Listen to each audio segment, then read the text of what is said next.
moments later.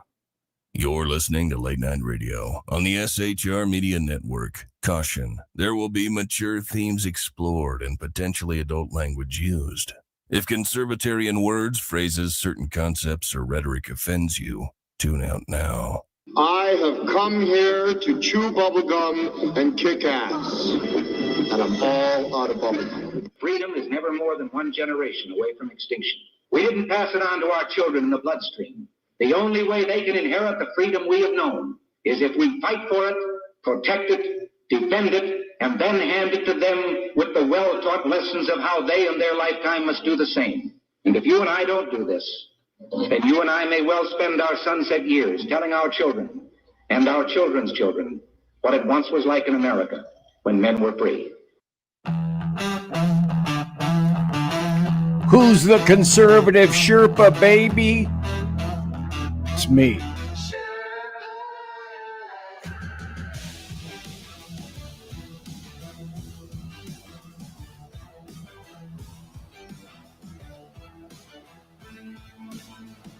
I'm climbing through the chaos, got the truth in my pack. Leftist lies and globalists, I'm pushing them back. From the saloon to the airwaves, I'm spitting it raw. Constitution's my compass, liberty's law. Big gulfs creeping, shadows on the land. Feds with the schemes trying to bind up my hands. But I'm the Sherpa, guiding through the storm. Red, white, and blue, yeah, freedom's reborn. They spin their tails, but I see through the haze. Media maggots, lost in the maze. I'm calling it out, no fear in my soul. This patriot's fire ain't losing control. Conservative Sherpa leading the fight. Torch in the dark, burning bright in the night. Stand for the truth, won't bow to the game. Sherpas, come and remember my name. Sherpas rising.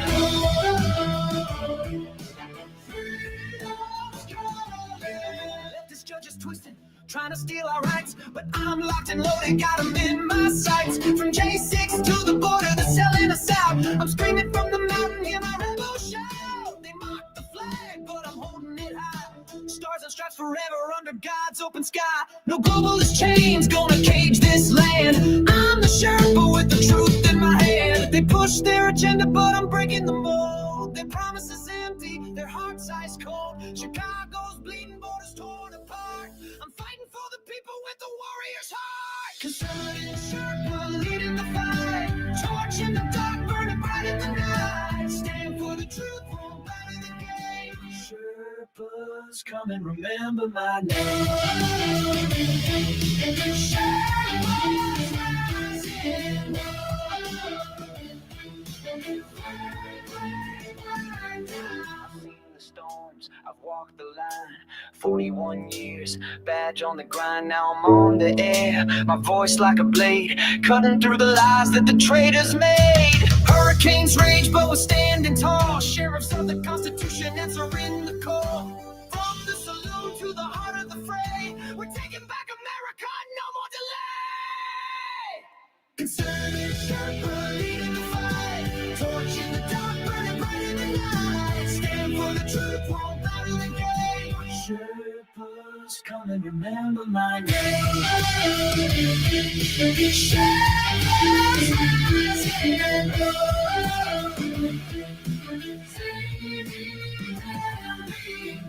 Static, hear my voice resound. Conservative Sherpa, freedom's battleground. Berserk, Bobcat, rules will never kneel. For God and country, this fight is real. Ladies and gentlemen, boys and girls, children of all ages, welcome to BZ's Berserk Bobcat Saloon radio show, where I am broadcasting from North Idaho in an actual free state. Good evening to you. It is Thursday. It is August 7th, the year of our Lord 2025, and I thank everybody for being here tonight. I've got a great guest, got some great information for you. If I get to it, we'll have some happy stories, we'll have some news, but mostly I have this to say. Well, you just heard, I am your conservative Sherpa, and I'm guiding you through the maelstrom of Demorat, leftist, and globalist lies, chaos, deceit, and betrayal. Please note what you're about to hear for the next 2 hours consists of my opinion and my opinion only, and perhaps that of my guest. I am alleged to have a guest tonight. So what am I doing? I'm doing the job the American media maggots won't. I'm fundamentally changing America one leftist diaper and pepper at a time. We don't water our drinks, just like we don't water our conversation. We are still serving those very same stiff drinks. That's not easy to say. Same stiff drinks. Along with facts, history, logic, proportion, clarity, rationality, context, tradition, and common sense. And we discuss things like politics, religion, crime, culture, race, sex, economics, science, law, everything right here in the saloon, including Bigfoot. And what happens here? Oh, yeah, the speech is free, but the booze is not. I am streaming live right now in a whole bunch of different places. Let me go to the comments right now. We have the Phantom in town. We have whoever this guy is. That's not important. Also, we have Mission Ready Men, and we have Squatch Zone. And Phantom says, hello to all. Now, I should care to point this out. As you can see from the very bottom, we are really close to breaking 600 subscriptions. And you, that's right, you can help. And perhaps you're saying, BZ, how can I help? Well, subscribe. We just need 5 more subscriptions on the SHR Media YouTube channel. The other thing that I'd like to point out is this, because I'm not that terribly far behind. Now, I have BZ's Rumble channel, BZ under the SHR Media Group under Rumble. And just for me, I now have, wow, look at that. Look at the green thing below what it says. I have 121 individual subscribers and followers to my Rumble channel. So if you would be so kind, that'd be great for you to follow me on the SHR Media Rumble channel. Now, I said we have a guest, and I wouldn't be lying. And here is the guest, one and all. This is Alan of Thomas, live and direct from Fresno, California. Always spell it with a K. Fresno. Wait, what is it? What's this? Is it Frejo or Frejo? Is that fire? How do you say fire? Fuego. Yeah, Fresno is no fuego. It's fuego. I'm sweating in Fuego, California, always spelled with a K. Well, it's funny you should mention that. Oddly enough, before I came on to the show, I noticed and went to the weather, and I found out that today it was a warm but not really hot 104 degrees in Fresno, California, which is where you are, which is kind of sort of in the middle of the state. When I was in Sacramento, that was about 4.5 hours away. Yeah. From Fresno. South is South, S-O-U-F, of Sacramento. Squatch Zone says, yeah, baby, it's hot in Sacramento. And Rick Robinson is here. I could come on and mimic a special needs kid for like 15 minutes, and we could Jerry Lewis-a-thon this biatch. Not bad. Not bad at all. Speaking of which, I'd like to point this out. Oh, hey. Phantom says it was raining earlier here in Florida. Okay, well, my understanding is it always rains in Florida. And the reason it always rains in Florida is Florida has about a 95-degree temperature with about 150% humidity. So essentially, bottom line, it never stops raining in Florida. Because if you love humidity combined with heat, that is the place to be. And Alan Thomas quaffs his beer.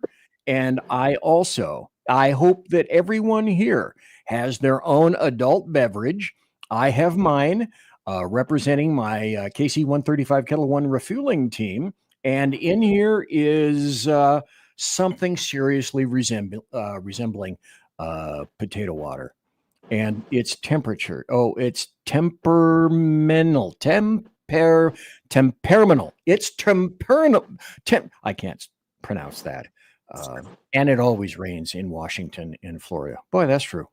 Except I'm not that far from Washington, and it doesn't always go there. Now, we're going to have the lovely and swivelous Alan Thomas here. And before I do that, I want to give a little bit of an update, because this is an update that even Alan, I think, would appreciate. And that's this. A little town which is about 10 to 12 miles south of me. I'm closer to Canada than they are. I went to the BIG, the Bigfoot Investigative Group conference last year, and not last year, April of this year, and I met a great guy, Dan Toth, and we began speaking. This is his website. You can go there, Bigfoot Investigative Group. And if you go to this site, you can see that, well, look, do you see? Perhaps you don't. I'm going to put this up so everyone can see. The conference next year in 2026, although my logo is in the way, you can't see it, but Coeur d'Alene is going to be sponsoring the next Bigfoot Investigative Group conference in 2026. And I'm going to be helping. And also as a special guest speaker for those in the know, it will be Dr. Jeff Meldrum. It will be Mr. Daniel Toth and Larry Baxter, as well as a host of other people. And I will be like shake and bake assisting with all of this. So if you want, you can go to the Bigfoot Investigative Group conference registration and go down here. The admission price. Now, instead of one day, I should point out, if you go up here, it's July 24th through the 26th. It is a 2-day festive fest of the best in Sasquatchibus and Bigfootibus, and everyone is invited. So whereas before, when you paid $50 and you got a day out of it, now you get 2 days and an extra special added attraction. So if you go to here, you can not subscribe, but you'll be able to register for that. And not like I'm trying to pimp it or any way, but I will be helping quite a bit next year. And Alan Thomas, everybody else, you are also incredibly invited. I have some. That's cool. I have another comment. I lost my signal there for a second. Okay, well, apparently it's back, and that's excellente, folks.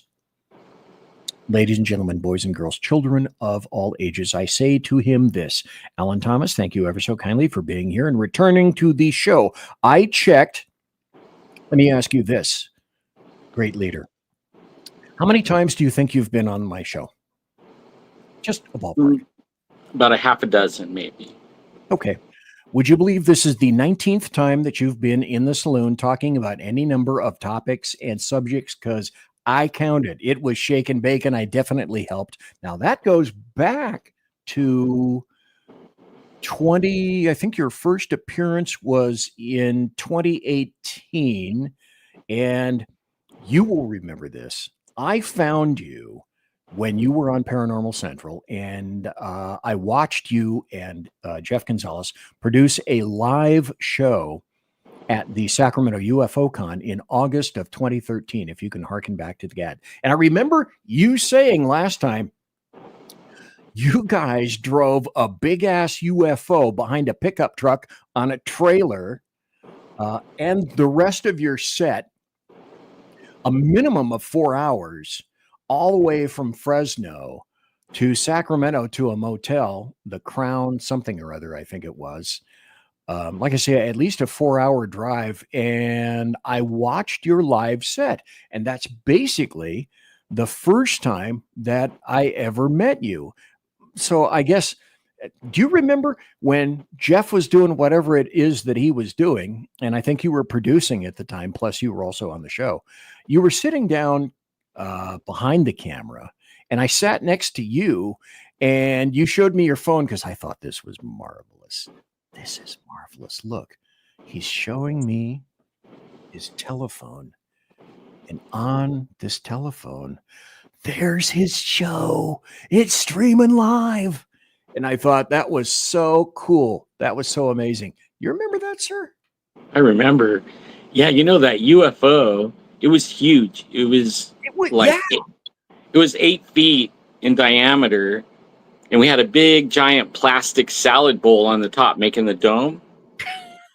And on the way there, we had aliens also that we brought with us. And one of the aliens, we didn't have room for it, so we strapped it to the UFO on the outside of it. Because And as we were going down the road, its arm was flapping like that. It looked like Captain Ahab on the ship, you know, it was like that.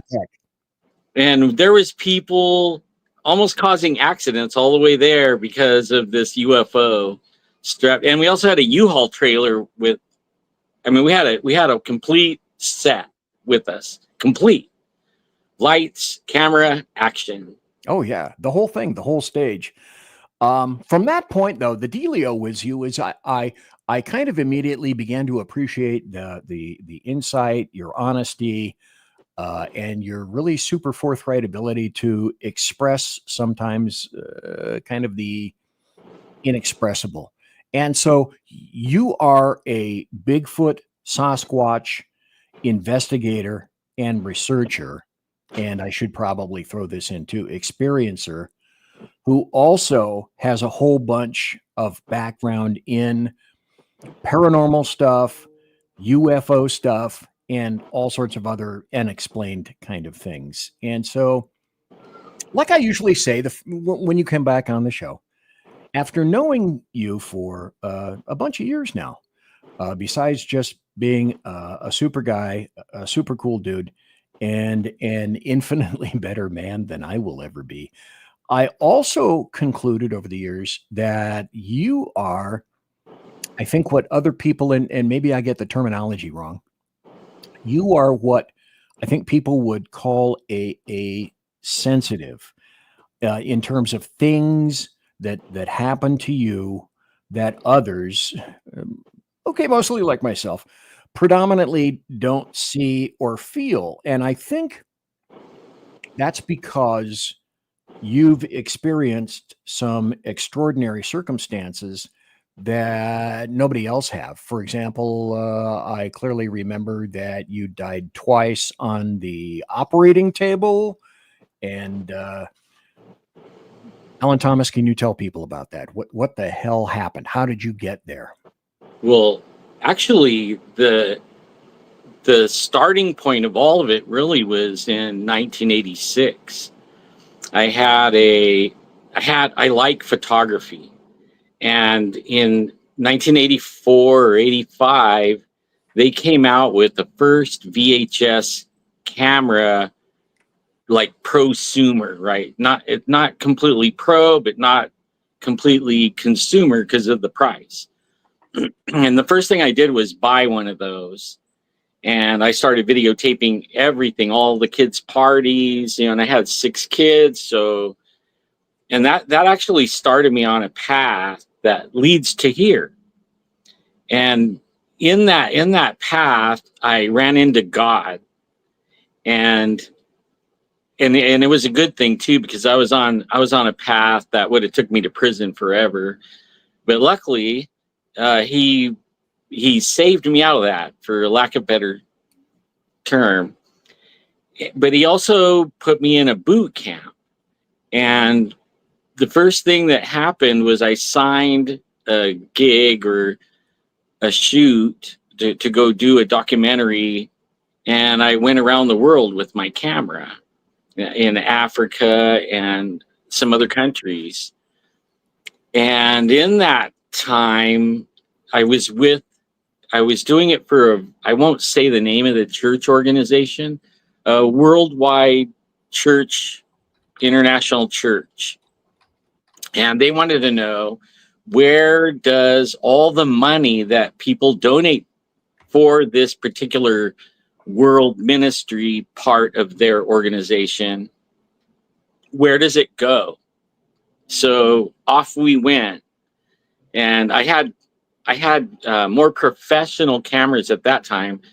Like the cheapest camera I had was around $15,000, and the tape deck was probably around $10,000. This is when you had to have a tape deck with your camera or tapes inside the camera, right? Yep.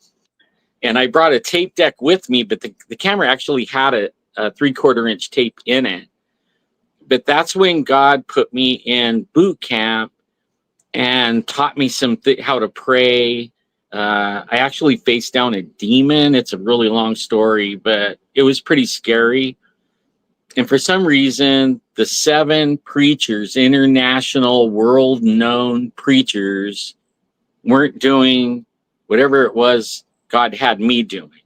And I was actually fighting the whole thing all the way, saying, don't do that to me again, because I don't know what I'm doing. And you have 7 lifelong, world-renowned super preachers. This is how I saw them, and probably everyone else. And that was the beginning of my supernatural, paranormal, actual interest, because I really wasn't interested up until that point. Photography, guns, stuff like that was my main interest. But then all of a sudden, after that trip, I was into the paranormal, whatever. What was this? What are these demon things? What is witchcraft? What were the sorcery? They're telling me. At one point, I was in the jungle for about 3 weeks. No electricity, no water, running water, no food that we know, the kind of food, like that you would think is safe. And then, we got back to civilization, but still way below what we consider normal, still hardly no electricity, hardly any running water. So I was at a beach, and all the beaches over there were called Pleasure Beach. Okay. So anything goes on the beach, right? Anything. You could get naked and run around. In fact, there was a resort for the airline on the beach. It was beautiful. The only place that looked anything civilized to what we think is civilized, or where we normally live. But there was all these stewardesses and all kinds of stuff going on the beach, but nobody really was in the water, and I wasn't paying attention. So can you name the country that you were in? In this one, it was Ghana. It was West Africa, and it was, I think we were just outside of a huge city called Accra. And we'd been all over, though. We'd been to Nigeria, Chad, Ivory Coast. I think it's named different now. I'm not sure, but and another one, and then Europe, Amsterdam, Germany, and stuff like that. But so we're on the beach, and I've been in the jungle, and the van that we had rented had a hole in the floorboard, and I happened to be the seat that was right above the hole. Lucky and all you. the roads were red dirt. So I was red, like my hair was red, my clothes were red, and I'd been like that for 3 weeks, and I wanted a bath. So, but only the hotel didn't have the facilities for that. So I thought I would just get in the ocean. All I had to do was just get the dirt off of me, right? And I started running down to the water, and I was stripping off my clothes. I made it to my underwear, and I started hearing all this yelling and screaming behind me, and somebody fired a shot, and that stopped me, and I looked behind me, and they were chasing me. I was like, what? Uh-oh, and they're yelling and screaming and pointing, and they had guns, and I thought, oh, this is it. I thought I was going to be eaten somewhere in the jungle by some of what I saw, but I thought for sure I wasn't going to live past this day. And they held me at gunpoint, and they told me that I could live today. I could live if I didn't get in the water. What? And I'm looking at them like, what? How come I can't get in the water? It's the ocean, like, what am I going to hurt? And they said on Tuesday, nobody goes in the water. I'm like, is it Tuesday? And they're like, yeah, it's Tuesday, and you can't get in the water. I go, why? like, what's different on Tuesday, Wednesday? I mean, if I come back tomorrow, I could get in the water. And they said, yeah, but not today. And I couldn't. I'm like, what? Why? I'm American. I don't, whatever it is, that's not going to affect you because I don't believe anything you guys believe, right? And the guy says, the one with the gun tells me, seriously, I will shoot you if you go in the water because the witch put a curse on the water. If anyone goes in it on Tuesday, the fish will go away for a whole season. And I was like, what? Like, I don't believe in that, you know? And then he like pushed the gun at me, like, don't go in the water. Like, all right, you know. I believe it now. I'm a believer. Yeah. I collected up my clothes and I went back and I slept in the dirt. And the next day I went down and I got in the water, and nobody cared, right? They're all laughing at me and waving and everything. They let me have a bath in the water on Wednesday, but not Tuesday. And that actually is what started my interest in these belief systems and demons and witches and ghosts and then that same, like, I think it was the same year I was in there in March of 1987. In October of 1987 is when I ran into a 10-foot tall or taller Bigfoot and watched it for an hour and a half. And that did it. After that, you know, I was so curious that led all the way till today that my, you know, so then the camera, that's the thing that how we met. I was sitting in like the front row of the audience and I was actually controlling everything from my phone and keeping tabs on it and all that. And if I had to get up, the camera was right there, you know, everything was right there. So, but I could keep tabs on it and adjust things with the phone. And that's where we met. And that's my camera background. And then I was there because aliens, demons, Bigfoot, ghosts, all that, right? So those things kind of melded that in. But I wasn't real sensitive until I died. I was a little bit, I would have a gut feeling, but after I died, then things came at me like I could sense things and I would think something's going on and everybody else is like, don't know what you're talking about. Hold that thought. And then, yeah. Hold that thought. First, okay, we're going to take a break in about 2 minutes. 2 and 2. Okay. When we come back, then I would love to have you talk about that because I find that continuously fascinating. But folks, if you want to find Alan Thomas, here he is on his YouTube channel. Go to YouTube and you can search up in the fields, look for Squatch Zone. Squatch Zone, like Sasquatch Zone. And before the break, can you tell us a little bit about what Squatch Zone is and what you do on that channel on Squatch Zone? I just share my interests, like paranormal, Bigfoot, God, leather. I make leather things. All my little adventures out looking for Bigfoot and other anomalies, you know, and mostly that's what it is. Just me being me, sharing everything. Okie doke. And you also have a show as well. Now, do you do stories about Bigfoot on that occasionally? Well, I kind of retired from that. I'm not pursuing. For a while. I want to still. Only I've had some back surgeries over the last couple of years, and it has kept me from being. I want to be regular like you are every week, right? Right. But I can't promise myself even that I could be regular on every week. So I don't want to start something I can't finish. Gotcha. It would let me down mostly, but then it lets everybody else down as well. So I'm kind of regular, mostly regular, except Thursdays. No, Thursdays between 10 and 11 are really bad for me. I'll be right back. Conservative media done right. You're listening to the SHR Media Network. mission law. Love that. I mean, let's face it, who's even counting anymore? The Lost Wonder is officially off course, chasing rogue rocket launches, fringe science, and things that probably violate causality.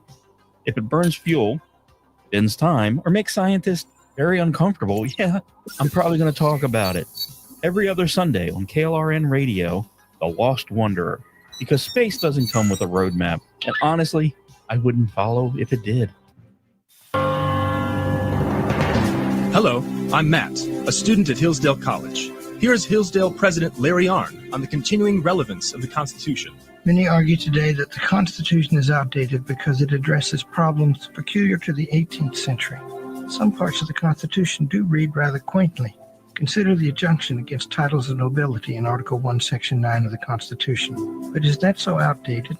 The purpose of the injunction is to prevent the government granting special privileges to some for partisan reasons. This strikes at the heart of the rule of law. The crony capitalism so common today is a place where the government bestows favors and tax dollars on some businesses to give them a leg up over others. This is exactly the kind of thing the Constitution was meant to prohibit. The Constitution is not so outdated after all. This Constitution Minute was brought to you by Hillsdale College. To join the national conversation on the Constitution, go to constitutionminute.com. Hey fellas, are you mission ready? You need to check out Mission Ready Men via Earl Big E Jackson on Tuesdays and Thursdays, 9 a.m. Pacific, 11 a.m. Central, and noon Eastern. It's a show that equips you to navigate our society's challenges from a biblical perspective with courage and conviction. Tune into Mission Ready Men as we examine our culture through the prism of biblical truths, teachings, and how to apply them in our daily lives. Prepare to step up, stand out, and step into your role as a man as ordained by God. That's Mission Ready Men, hosted by Earl Jackson on the SHR Media Network. And get mission ready. Want to make an immediate difference in the life of a critically ill child? You have the ability to do that right now. Make a donation to Dream Makers for Life, the organization that restores dreams to seriously ill children and their families. You can sponsor a dream pack for a child, which contains a clear PVC backpack, a dry erase board adventure coloring book, a journal, and dry erase markers to inspire a critically ill child to envision a future adventure and hope.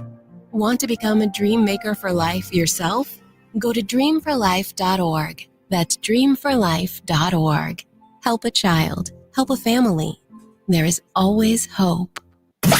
You're listening to the SHR Media Network. Hello, I'm BZ, and I have returned full of viv and verb just for you. And thanks to everybody watching the show right now. Thanks to all the people that are in the chat room. The phone lines are open if you want to grill Alan Thomas about why is there air? Why does the earth revolve around the sun? Why does the sun revolve around the earth? Why are there basketballs? Who ever envisioned the 1979 Kenworth 379? Who came up with all those things? Those questions and more you can ask whenever the heck you wish. Thanks to everybody watching right now in the chat room. And also, I get thousands. I am telling you, multiple thousands and thousands, much more than that idiot Joe Rogan gets. I get millions of people watching this podcast, every broadcast. Joe Rogan is a piker compared to me. I can't even lie straight. Oh, damn, mister, I'm a shitty liar. I am really bad. I can't even hold a straight damn face with that. Oh, crap. Okay. He definitely gets paid way more than us. I'll tell you that. I'm not so sure about that. They cut off USAID and he's broke, right? I can't. Oh, that's funny. I can't lie. I'd like to be able to lie about that, but oh my God. You know, that Peterbilt 389, when I was in Idaho, I was right by the freeway, and I spent about an hour a day staring at the freeway, counting the Peterbilt 369, 79, and 89s, you know, like, and what kind of pipes they had on it and listening to the Jake breaks and all that. It was glorious. So what you're saying basically is that BZ, when he invites you to Idaho and to visit his home, he puts you up. That BZ needs to be taken to task and had the tar whaled out of him, because he puts you up in crappy motels next to a freeway where all you hear at night are just trucks. God, why I ought to. It's glorious though. It's absolutely like, that's where I would want to be. If I was a block away, I would walk to the freeway so I could look at the trucks and listen to the Jake breaks, and then kind of make fun of the people in the transmissions that they don't have to shift, right? Oh, right. Yeah. There are a few automatics coming up. Yeah. I went back and we were talking about this in the first half hour. Amazing to think that a half hour has already gone. It is, by the way, 8:36 Pacific, which means that it's 10:36 Central and 11:36 Eastern. It's like my mind is blown that I am this late. So, well, it's my normal time. Anyway, welcome to Alan Thomas. We spoke in the first half hour. I want you to go back a little bit. I addressed the fact that you had died on the operating table twice. Can you go over a little bit about, well, like A, how'd you get there? B, why'd you get there? What happened to you when that occurred? And I am convinced that is part and parcel of why you became a sensitive. As you indicated beforehand, that wasn't the whole story, but I think that made you a lot more sensitive and receptive to a whole bunch of stuff. And then, as if I didn't pile on enough stuff that nobody can remember, you got something very bad and very challenging out of that. And let's see if I remember, and I have the acronym correct. CRPS is something that came out of that. So can you tell folks what happened? How'd you get on the table? What happened on the table and some of the results? Yeah. Well, right before that, I actually wasn't chasing Bigfoot and I wasn't chasing ghosts, and I was actually in a career, and I was in a lucrative career. I was the highest paid guy in the casino. I was the marketing director and actually the food and beverage director and also the computer network director. Which is why you assembled my computer. Which I goofed on, but I'm kind of sad about that. Over there, because I couldn't assemble a computer, but I digress. Please continue. Yeah, so I was doing that, and I don't tell very many people this because when I talk about my life, most people tell me bullshit, right? Bullshit. You didn't do that. You never did that. It's a bunch of BS. Well, the week of that, when this had happened to me, I actually was hired by Steve Wynn, Mr. Las Vegas, to work in the casino. His 5 casinos is going to be over 5 of his casinos in the marketing. He told me I didn't have to do the computers. I didn't have to do the restaurants. All I had to do was focus my attention on marketing. And I was excited. And then my doctor, right after that, I was excited. And I'm telling my doctor, and my doctor says, hey, your family has a history of heart disease. We have to give you the gold standard angiogram. He goes, it's quick and painless, and just to make sure, right? Just to make sure. And I was 41. I was in good shape, working out, playing golf every week, all that. But so it's like, yeah, let's do this, before I take on where I'll probably not have any time at all, because I have no idea what running 5 casinos marketing is, even though I was excited to do that. So I went in for the angiogram, and as I came out of it, they told me, we'll see you in 15 years. You look good. I'm like, yeah. Well, 3 days later, my leg started burning like it was in a barbecue grill. And I was thinking, what the heck, And I started calling the doctor. And the first message I got from them was, don't be a baby. It's going to hurt. Oh, Jesus. I'm like, oh. So then that put me in a different mindset of it's probably not that bad. I went a few more days. And I started calling them, and then they got annoyed with me, and they put me on where when my number called, I would get on their voicemail. So they weren't even picking up my calls then. So I went a couple more days thinking, dang, is it supposed to hurt this much where you're rolling on the floor in pain and agony and screaming and like this doesn't seem right. But because they told me not to be a baby, I didn't go to the ER, and I probably should have. Okay. So the next day, I went down to the doctor's office that I've been calling that put me on voicemail, and I told them I want to see the doctor, and the place was packed. Well, I went in there, and the lady says, "Look around. Maybe in 2 weeks." I told her not 2 weeks, today. And she says that can't happen. Today cannot happen. So, I parked next to the doctor's sports car, kind of cars I give away at the casino, those kind of cars, Jeez. $80,000, $90,000, $100,000 cars. Yep.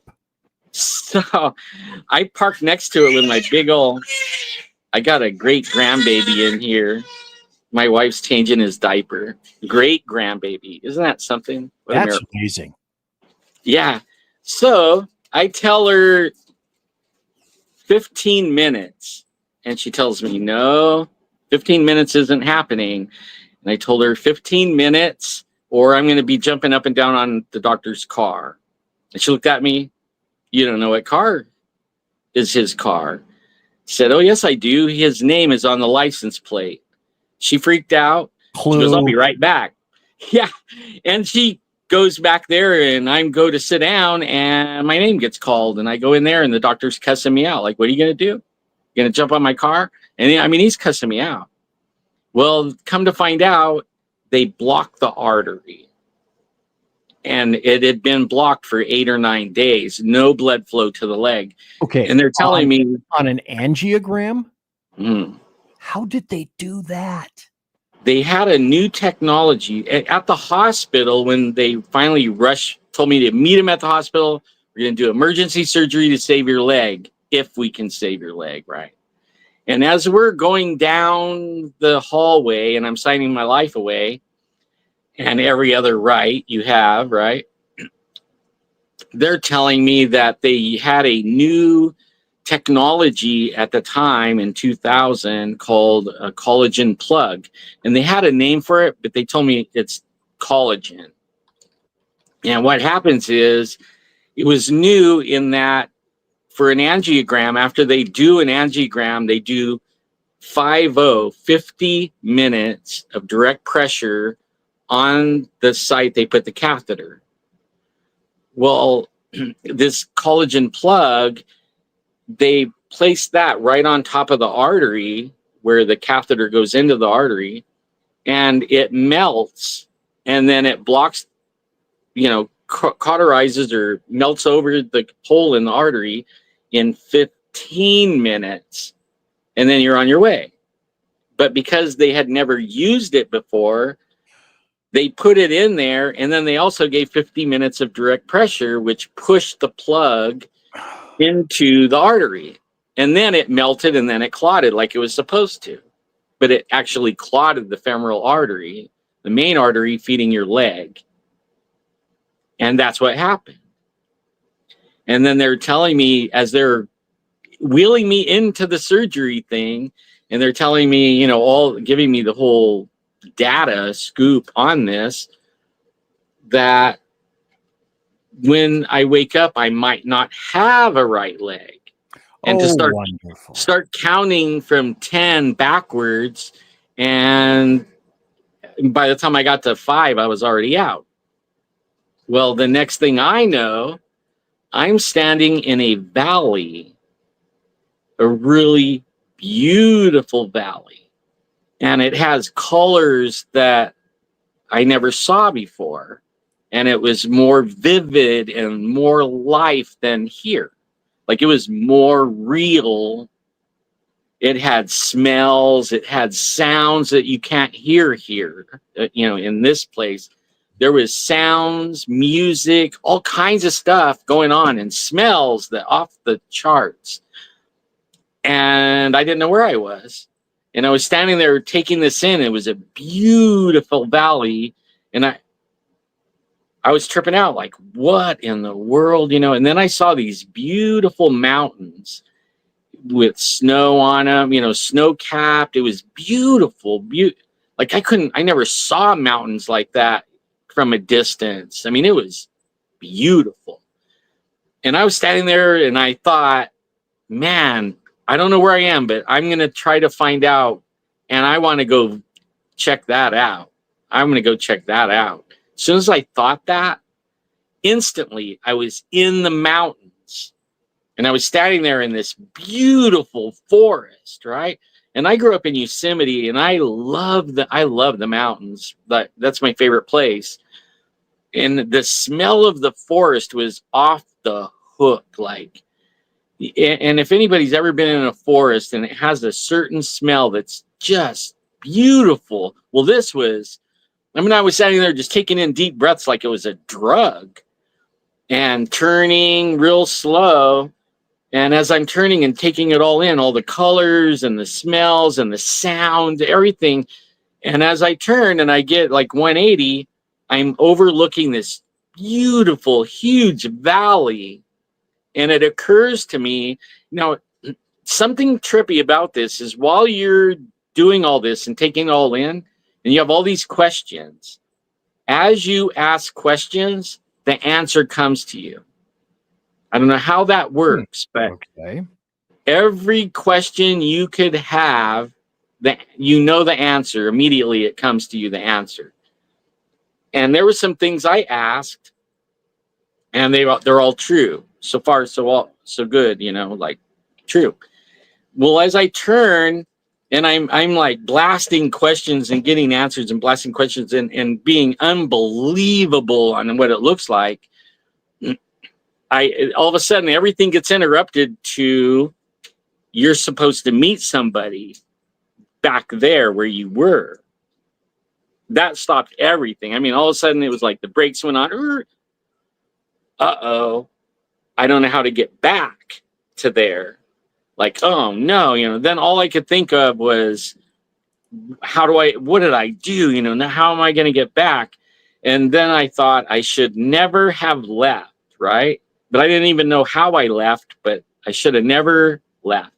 As soon as I thought that, I was right back in the valley, and I was looking at two light beings, and they were men, and one of them, and I couldn't see their body. It was pure light, but the shape of a figure, like a human figure.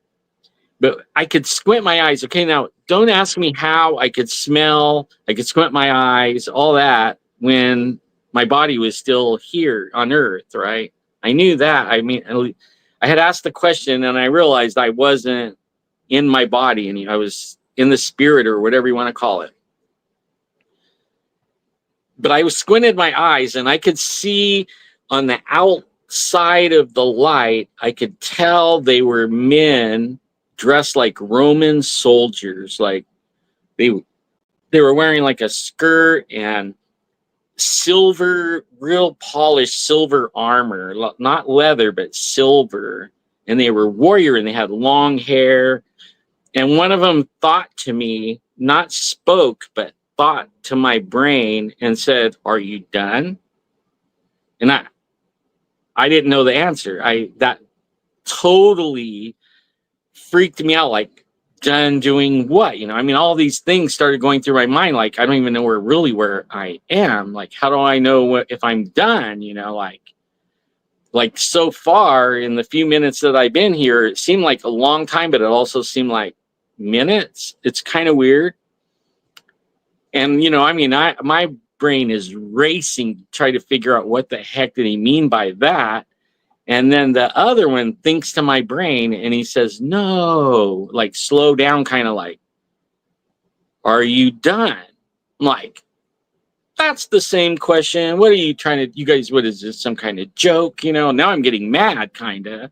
Like, why don't you ask me straight up what you really mean? Like, no more playing around. And when I thought that, the other one that asked me the question the first time started laughing, and I could hear him laughing, even though it's like in his voice, but it's not by my ears, it's in my head.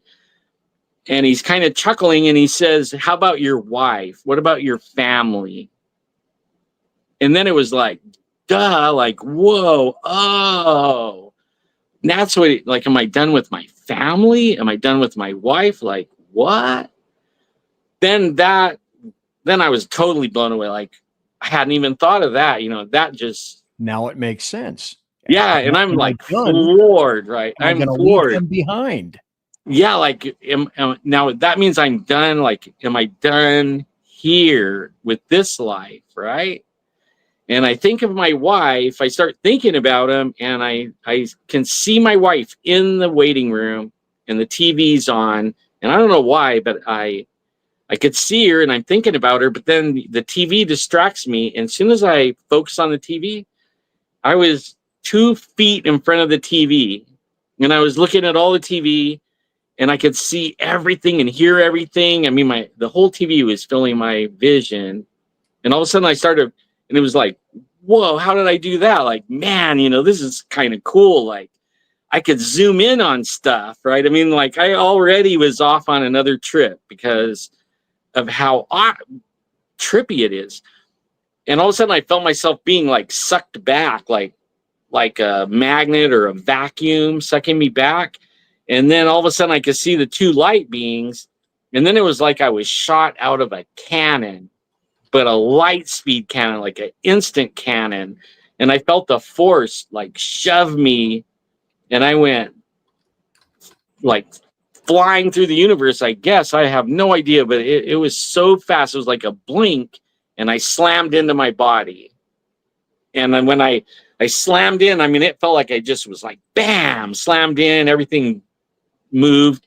And I opened my eyes, and the doctor had his face right in my face, and he was yelling, stay with us, like that. And then I knocked out. The next thing I know, I'm waking up in recovery, and he has a little cord with a red button on it. And he says, oh, you're with us, like that.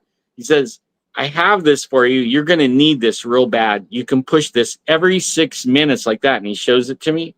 I went to grab it. He's like, oh, wait a minute. Takes it away from me. Because I need to talk to you before you start pushing the button, because you're going to be out of it. When you push this button, you're gone, But he started telling me what happened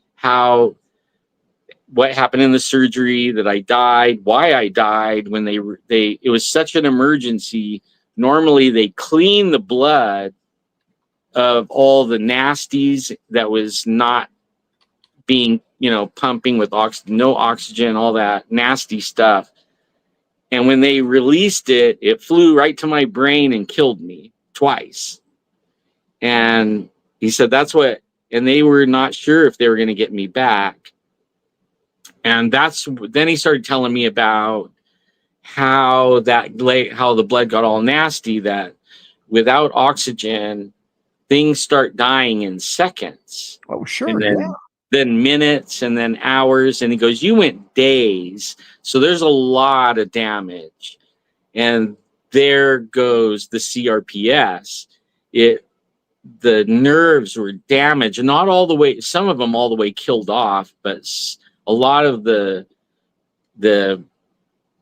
nerves, the little ones are dead. And then it was attacking already the bigger nerves, and the bones and the muscles, and everything was dying.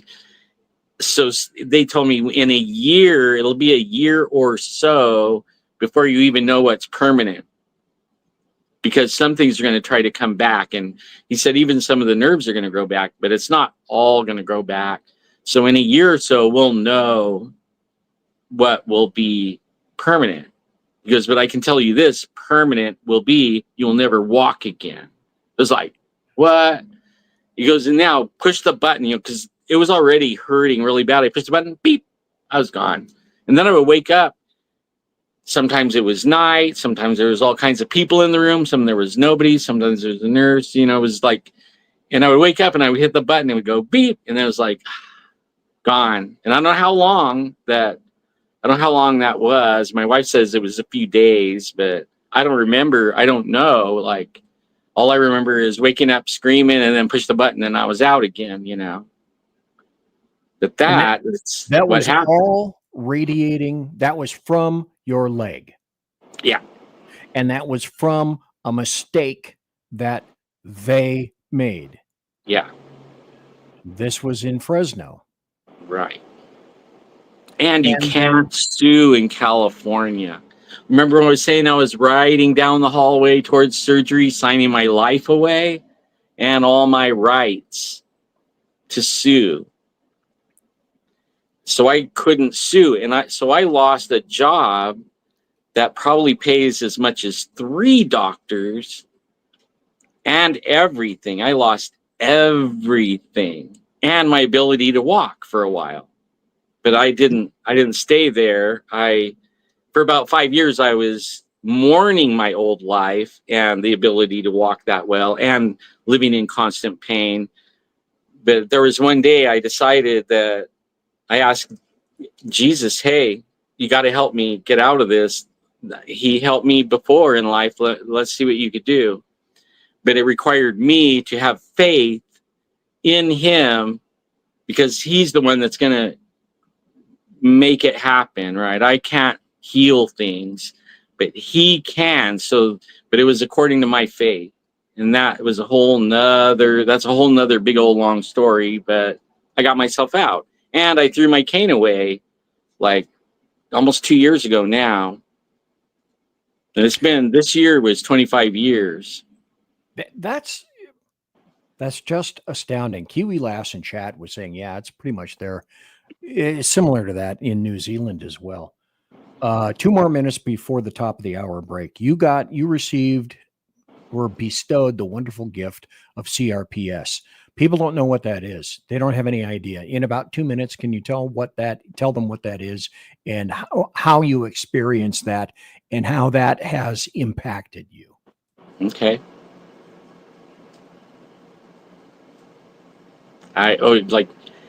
So it was like having somebody open your leg and pour gasoline into your leg and then set it on fire all the time.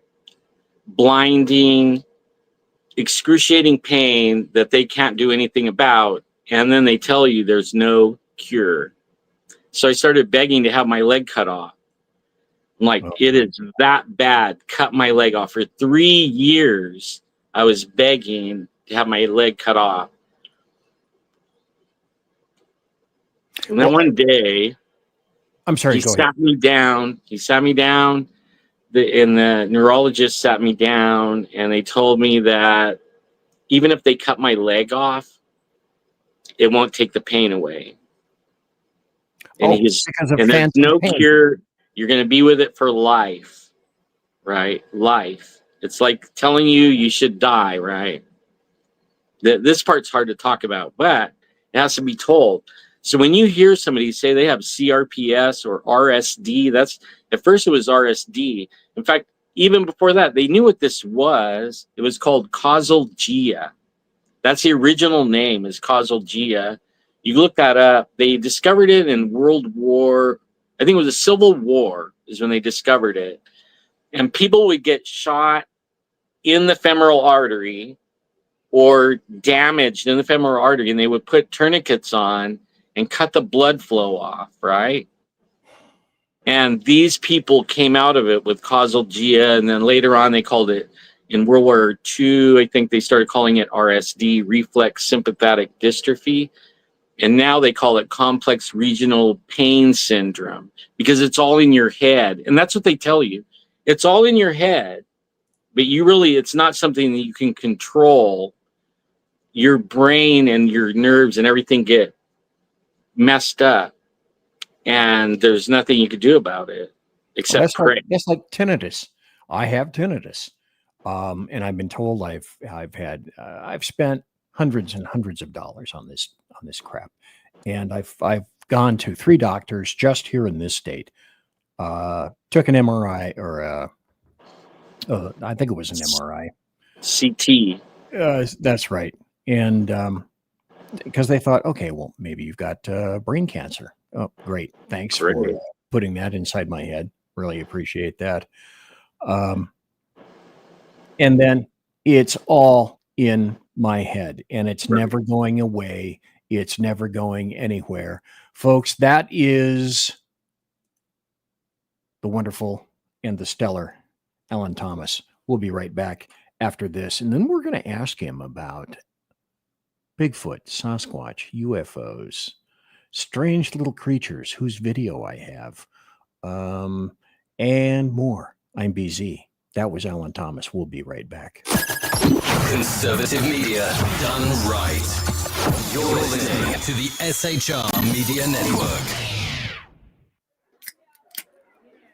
In a world where leftists are running out of metal for the safety pins of their soothing red diapers, one man stands alone, attempting to fundamentally change America, one leftist diaper at a time. BZ, your conservative Sherpa, is guiding you through the maelstrom of Democrat leftists and globalist lies, chaos, deceit, and betrayal. Listen to BZ Saloon on select and exclusive Tuesday and Thursday nights at 8 p.m. Pacific, 10 p.m. Central, and 11 p.m. Eastern on the SHR Media YouTube channel, Twitch, KLRN, Rumble, and X at BZ Saloon. It's one great late-night conservatarian talk radio show. Be there. Aloha. Hello, friends. Do you have a moment so that we may discuss our Lord and Savior Minarchy? No, seriously, I'm just kidding. Hi, my name's Rick Robinson. I am the general manager of KLRNradio.com. We are probably the largest independent podcast network that you've never heard of. We have a little bit of everything, and by that, what I mean to tell you is we have news, pop culture, special events, conspiratainment, true crime, mental health shows, drama productions, and pretty much everything in between. So if you're looking for a new podcast home to grab a little bit of everything that you love all in one place, come check us out. You can find us on X under @KLRNradio. You can find us on our Rumble and our YouTube channels under the same names. You can also find us at KLRNradio.com and pretty much every podcast catcher known to man. So again, feel free to come check us out anytime you like at KLRN Radio. It's Sean from the Edge of Liberty. Just like the Bidens, I too am moving. Only in my case, it's days and times. That's right, you can now find the Edge of Liberty Monday at 8 p.m. Pacific, 11 Eastern, and Wednesday at 8 p.m. Pacific on 11 Eastern on the SHR Media Network. Join me as we talk politics, news, alcohol, fun, not so much fun, clowns, small kittens, large kittens, dogs, amoebas, and anything else that just pops into my mind while I'm on the air. That is Monday and Wednesday, 8 p.m. Pacific, 11 on the East Coast, on YouTube, X, KLRN Radio, Facebook, Twitch, and anywhere else a good podcast is found. Please check out our website, shrmedia.com. I will see you live on the air. Attention, all patriotic women of faith. Yep, I'm talking to you, sis. Are you looking for high-quality, super soft apparel that reflects your love for country and your devotion to God? Look no further than Carry Girl Gear. Picture this. You rocking a tee so soft it's like being hugged by a cloud, all while showing off your love for God and country. Sounds dreamy, right? Well, welcome to reality, babes, because that's what we're all about here at Carry Girl Gear. We specialize in super soft tees, tanks, and more, designed specifically for the strong, patriotic woman who proudly wants to carry their message of faith and freedom. When you shop with us, you're not just getting a t-shirt. You're joining a community of like-minded women who are proud to wear their beliefs straight on their tees. So whether you're sipping sweet tea on the porch or leading the charge for faith and freedom, do it in a Carry Girl tee. Because life's too short for stiff, boring tees. CarryGirl.com, where faith and freedom meets fashion. Independence, With that declaration, America was born. Inspired by a belief in the God-given rights of every human being, and in the good that comes from exercising these rights well. The founders of our great nation chose independence. As do we. Hillsdale College accepts no government funding because independence makes possible the good to which we aspire. You're listening to the SHR Media Network. And I'm BZ. It's the first hour gone. Boom. Done. Gone. Just like that. Bada bing. Bada boom. The Sopranos. Did you guys watch The Sopranos? I never watched it live because I had a job and I had to do all my cop crap. And only later in 2022, I think, I went to HBO and actually watched The Sopranos. Now, what this has to do with the show here tonight, I don't have a damned idea. But I am telling everyone, thanks for being here tonight. I'm looking up here. We've got 58 people watching live right now. Thanks to each and every one of you that's watching live right now. Folks, if you can, subscribe to the SHR Media YouTube channel. We are just five little paltry subscriptions away from making the magic 600. Look, here's a 5, and here's that funny little 6 wiggling in there right there. Hi, I'm the 6. Make it 600, please. See? We are hoping that you will make it 600 very shortly. Tonight, I have Alan Thomas. He has been on for the entire first hour. I was thinking that, of course, per normal, I'm going to rip through all this stuff. I'll have Alan on because I said to Alan, because that's his name, I said, I'll have you on for the first hour. And then, if you want to hang around, we'll do happy stories and the rest of my politics. And no, we're not going to be doing that because Alan has too great a story to minimize in any way, shape, or form. Let's go back to the comments because I've been trying to keep up with the comments. Kiwi Lass was talking about something that occurred to her. Let me go back.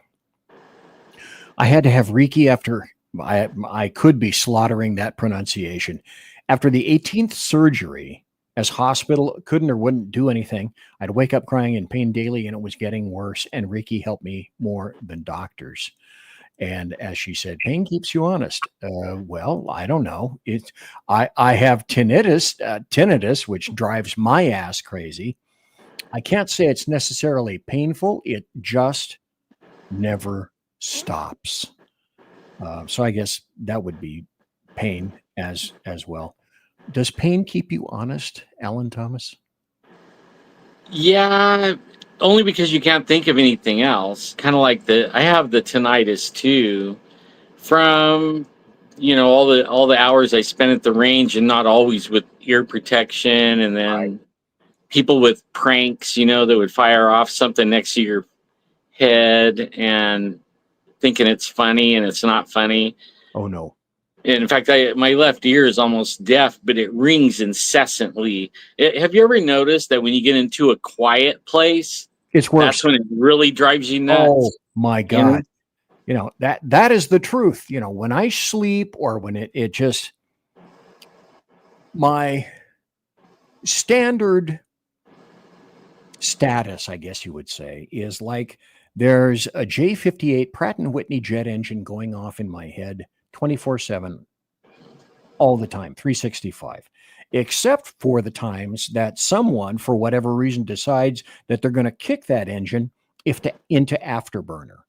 And when that occurs, that puts me down where I have to go into a quiet room, a dark room, in bed. I basically huddle up in the fetal position, and I turn the fan on to high. So I have anything to listen to except my head.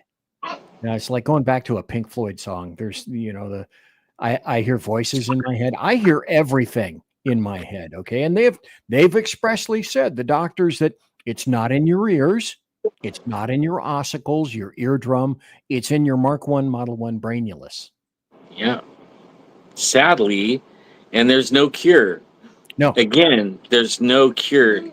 All you can do, like I play, my wife gets mad at me because I can go to sleep with the TV going or listening to you, for instance, right?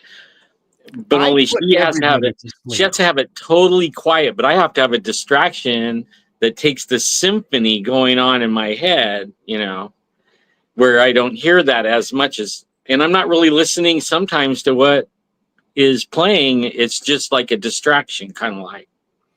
Well, people know that this show, listen, I'm free. There's no paywall here. I'm better than Xanax. I will put you to sleep in a heartbeat because it's late at night. You start watching me, and the next thing you know, and I'm free. You don't have to pay a damn thing for it. The other thing that I'd like to point out is it seems that, and I'm going to ask you to weigh in on this, and I don't know why. Maybe you can explain. It seems like that for whatever the reason, the city of Fresno and the surrounding areas, you're not in Fresno, you're out of Fresno a little bit, but you're right in the damn area. It seems to be some kind of a weird ass hotbed of all sorts of strange occurrence, like the underground bases and the Fresno night crawlers and such, which leads me to this. Let's put this up. And this is the video. I had to go search long and hard to find this video, which doesn't have some asshole talking over it. It's, look what I found. I have the video. No, this is just the raw video of the Fresno Nightcrawler captured on CCTV. This is back in 2020. Go.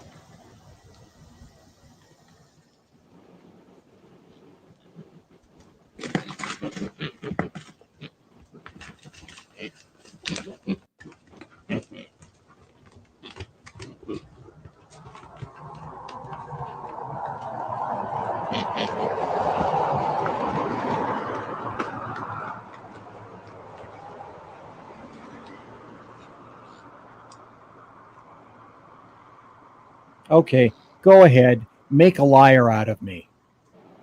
I chose the wrong damn video. Okay, am I a moron or what? But that was the only one that I discovered. Which that one which didn't have a narrative to it. Now, maybe during the break, the bottom of the hour break, I'll see if I can find the right one. But it was a creepy ass video about that. So, it's like I have to ask, God, do I look like a moron over this? BZ, don't you preview the videos before you put them up? Apparently not. They changed it on you. Why? Why is that one got changed on you? Clearly. Thank you. By the way, my producer is not here. I'll have to explain next Tuesday. Heavy sigh. So why Fresno? Where does that come from? Alan Thomas. Where does Fresno, how does it become the locus of weird shit in California? This stuff goes way back. Now those night crawlers, we actually had when we got called about that and visited the guy at his house before all the TV got it and all that, right? And that's the real deal. Whatever that is, that's not fake. Now, but only the history back in the late 1800s, they used to get hunting parties from Los Angeles and that area down there, Southern California, hunting parties to pterodactyls that we still are seeing and being reported to us today. On top of the dogman, the lizard, the reptilians that live under the ground, and like under Los Angeles, there's supposedly a huge city with maps and everything from way back, like early 1800s. And then even before that, the Indians and all that. So a lot of this stuff that we're talking about and investigating today, it goes back. The Native Americans, everybody. I mean, these stories of these things go way back. And it's not just here. It's all over California, really. Yeah, but Fresno seems to be there Central aren't just California. yeah. It's there's, for example, I used to live in Sacramento until I left. In California, always spell it with a K. I left there in 20. I sold my house in 21, sold the wife's house in 22. So we've been here since late 22, 23. Best thing I ever did. By the way, Mission Ready Men says he's got to bounce. Thank you for being here tonight, sir. I greatly appreciate the support from Earl Jackson and SHR. And his show is Mission Ready Men, which can be seen and heard Tuesday and Thursdays, 9 a.m. Pacific and 11 Central, and also noon Eastern. So thanks, Earl, for being here. Appreciate it. And I should also emphasize, I'm going to do this right now. Hey, look what I found. I'm going to add this to the stage. I apparently put up the wrong one. I hope, crossed fingers, that this is the right one.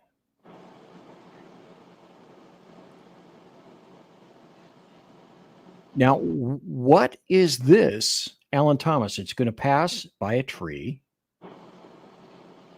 Okay, so this one is fake. Oh, great. Great. Okay, so but this is the one that the people put on here and say it's not fake. And and they're trying, it's for clicks and stuff like that, but it also casts a bad light on the first one because this one is fake. Okay.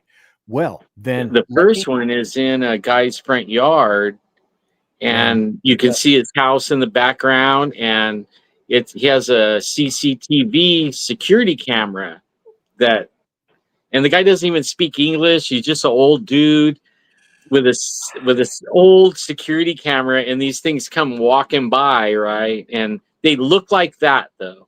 They look like that. But that one, we investigated that one. That one was supposedly somewhere by Yosemite, and everyone was saying it was the same thing. But we investigated and we found out it was fake. That one was fake. Okay. But I mean, it doesn't look fake. You have to investigate.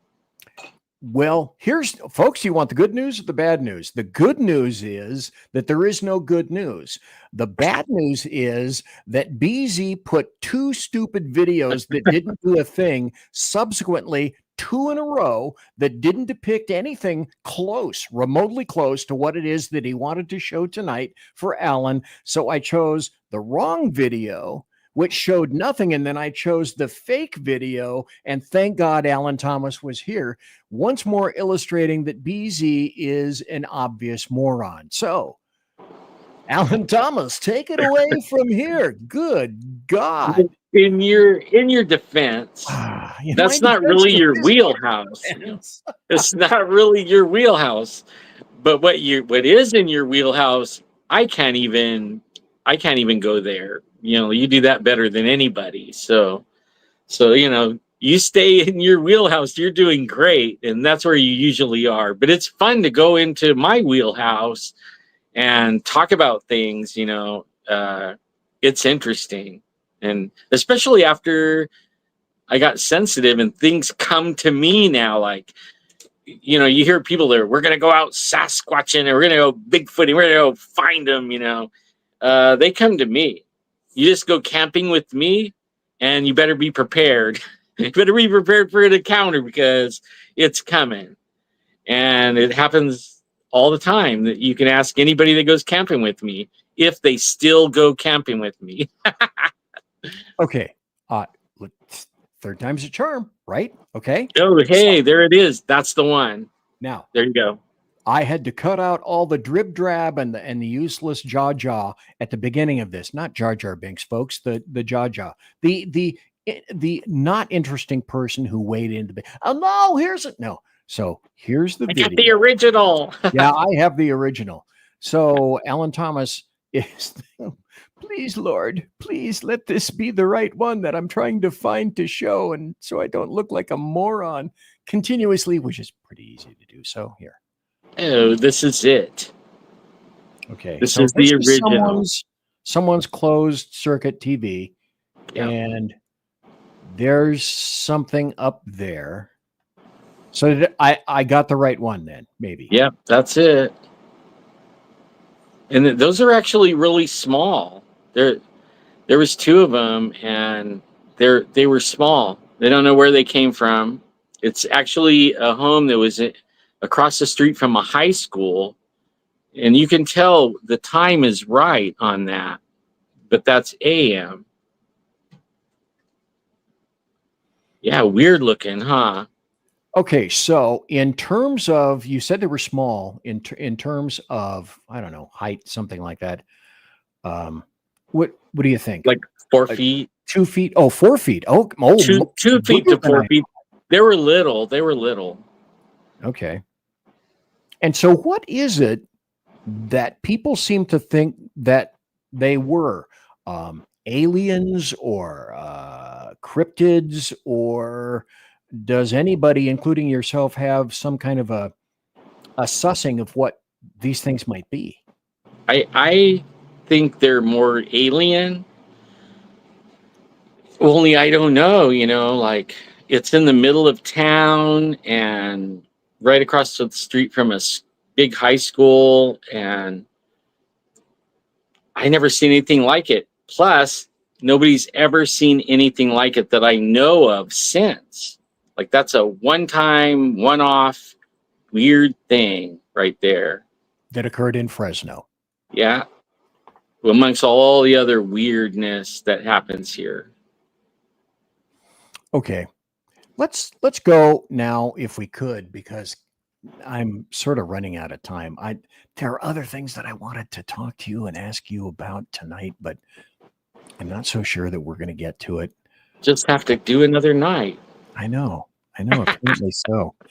Like, I can't believe it, but maybe 20? Like, that blows my mind. I didn't know it was that many. But 19 shows. This will be the 20th. Oh, wow. Okay. So this is numero 30. No, what is 20 in Spanish? I don't know. I have no idea. In any event, it's fuego. Fuego! Too much fire! Fuego!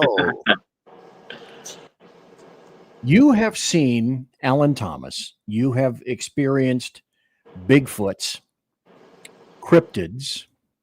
You mentioned a pterodactyl-like looking thing, paranormal stuff, and UFOs. And I thought tonight that I'd be able to squeeze all of this into the first hour. Like a moron. Good God. Does anybody have any sense in my home here besides my wife? Thank God I married up.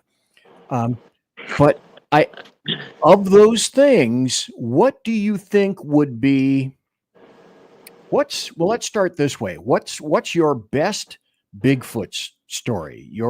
Your best Bigfoot sighting, if you have a sighting, or something as close to a sighting as you can refer to. The best Bigfoot story is my very first one. It was almost 2 hours of watching this thing. Wow. So, I mean, that was, it's hard to top that, even for me. I mean, it's hard to top that. But there is something that tops that, believe it or not. And that was in, I think it was 2019 or either 2017 or 2019. Okay, so the first experience you had, what was that? A physical eyeballs to eyeballs, I see you kind of thing. Yeah, he could see us, but he was pretty far away. I would say he was about 700 yards up a ridge, at the top of a ridge. And it was before the sun came up, but the sky was starting to get light enough where you could see silhouettes against the sky, but you couldn't see the ground. And he just happened to be at the top of the ridge, and we thought it was a man up there. And we were wondering, how did he get there? He didn't have a light. He didn't have a gun. It's deer season. We're up there loaded for bear. And I actually had bear tags, and I thought that's what he was. He was bent over in a bush, and I could see the bush shaking. I could see his back and his rump. And I thought I was going to get a bear. And I was pretty excited until it stood up. Then it was a man. It was like what the hell is that guy doing up there, right? I mean, it actually made me mad a little bit. But then, and then he froze. He was standing there frozen for like 15 minutes. And it was getting lighter and lighter, you know, like the sky was lightening up to where you could barely see the ground and the bushes and trees and stuff. And then he started walking down towards us, and we're in a huge cab over camper with a 68 Ford camper special with a big old huge camper. The only thing in this big giant circle of a parking lot at a trailhead, and we're going to walk up that hill, up that trail to where he is, and go over and hunt on the other side where there's these high mountain lakes with trout and no roads, right? That way we're pretty sure we're going to get our deer or bear. He starts walking down, but he takes like 5 steps and then he freezes and stands there. That's why it was over an hour, almost 2 hours. Because he would freeze for 10, 15 minutes, just frozen like a statue, but never looking at us. Because he thought that he was under observation by you? I think that's it. To me, if there's any hunters that are listening, you'll know what I'm talking about when you say we stock up on deer. When we stock on deer, stock up on them, and you take a couple of steps and then you freeze.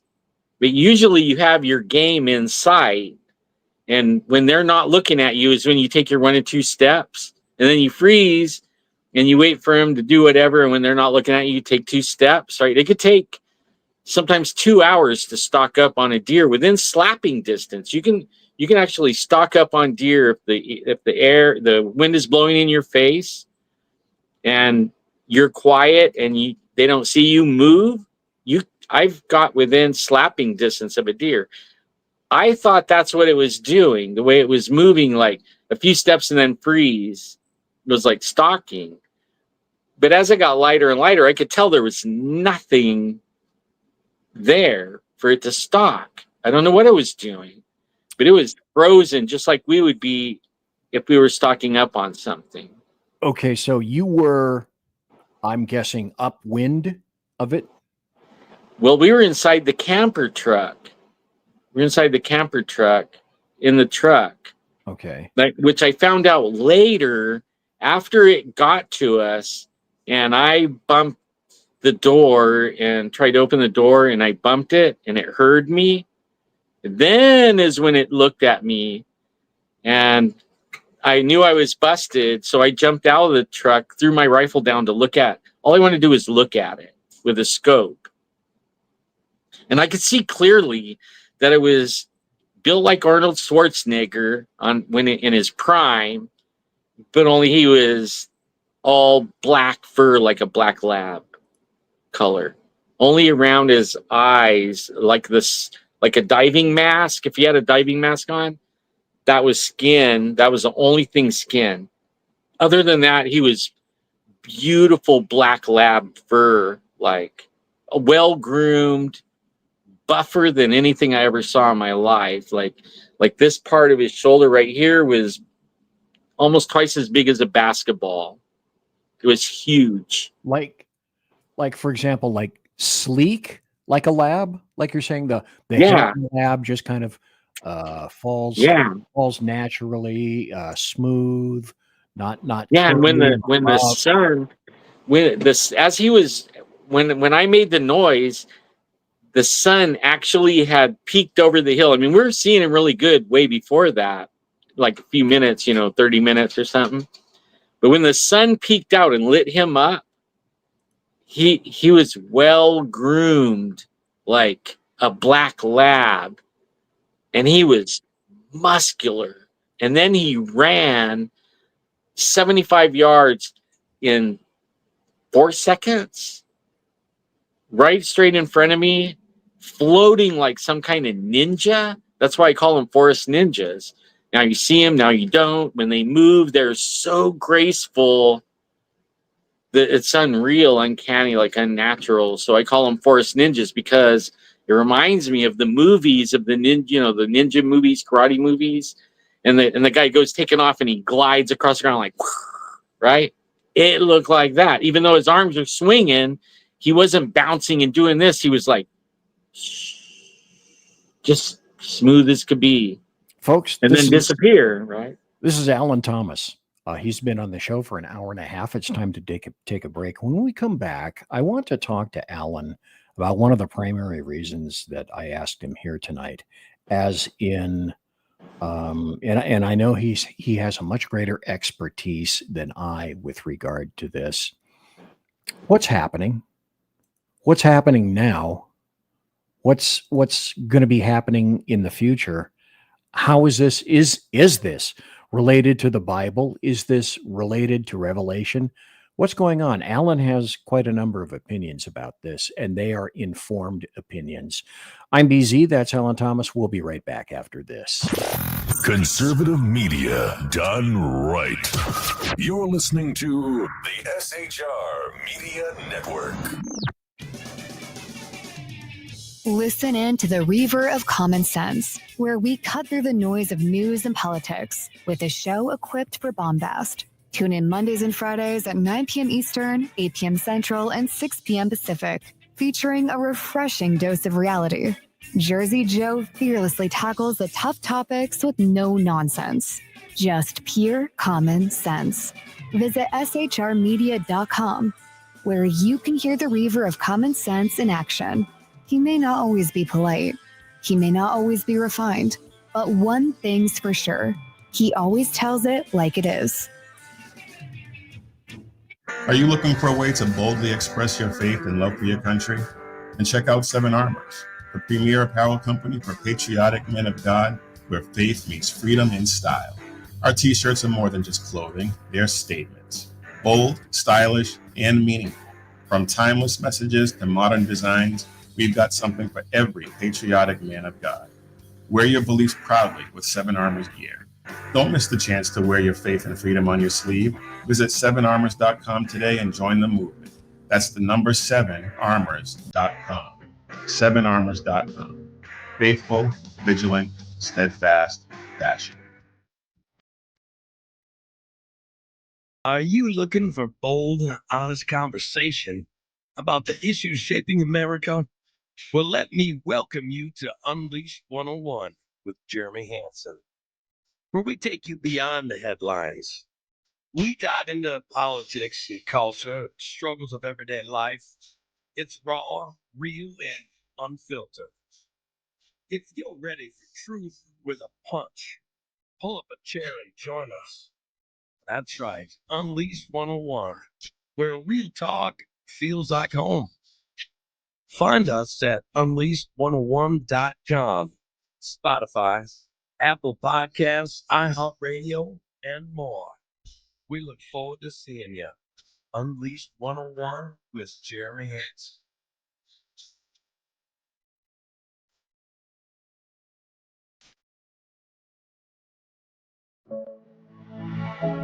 Freedom. One nation in all of human history was built on that bedrock. Ours. A republic of the people, by the people, and for the people. Self-government requires freedom, just as freedom requires an individual willingness to self-govern. Freedom has made America exceptional, but it can only last as long as you and I seek the good, as expressed by the laws of nature and nature's God. It can only last if you and I choose to act as people of character. Forging character has been the pursuit of Hillsdale College since 1844.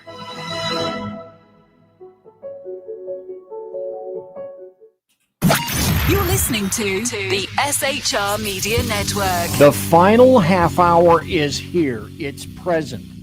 So, what do I customarily say about this time of the show? I say, drink up, saloon denizens. Last call for alcohol. I have mine. I hope I hope you have yours.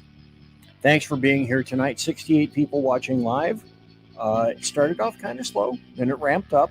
And I also have a bunch of people watching in Rumble right now, in Rumble Cat, Rumble Chat, Rumble, all those places. So drink up, Saloon denizens. And as per normal, I also have this guy saying, in case you just Folks, tuned this in, is BZ's final hour. Step up. Last call for alcohol. it's official. I just made it official. So Alan Thomas is here tonight. This is Alan right here. I have a couple of comments that I haven't gone Hola, everyone. Fuego. Hola. Yeah. The Phantom weighed in, and I like that t-shirt. Hey, especially, it's like Omar the tent maker size on the fat guy. And I don't know if you guys noticed how stretched that poor damn shirt was. I went and got one. I asked Earl, do you in fact have Omar the tent maker sizes? He said no. Okay, well I'll buy one anyway, but you better start making them in better sizes and out of canvas with loops so I can make a big ass sail out of it. When I'm through, I can give it to the sailing industry and they can craft probably 7 or 8 sails out of that. SAILS, not SALES, folks. Nestle's makes the very best chocolate. That's going to harken back to only a select few of you that happen to be watching right now, not everyone.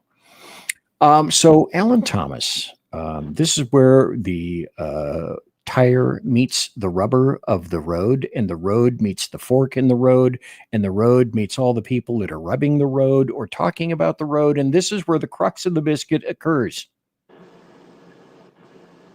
Talk about, if you will, because you have spoken about this for a while now.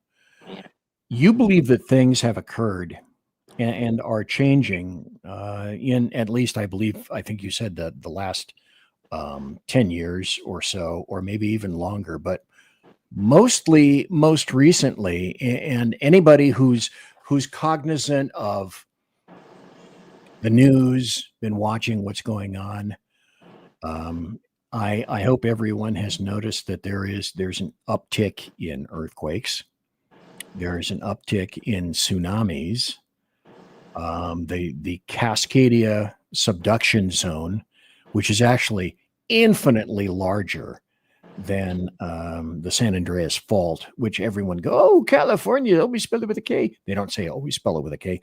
But the San Andreas Fault is thought to be the ne plus ultra of all the faults in California, but that's not necessarily true. The Cascadia subduction zone, which does run right next to California and up through Oregon and up through Washington and points further north, if that bad boy corks off, basically, and for those of you who are familiar with California, always spell it with a K, people have speculated that if that corks, essentially everything west of I-5 would be gone in California, in all of California. And they're talking about Los Angeles, all through Northern California, and also very bad things in Oregon, Washington, and so on, continuing north in a little bit of an arc.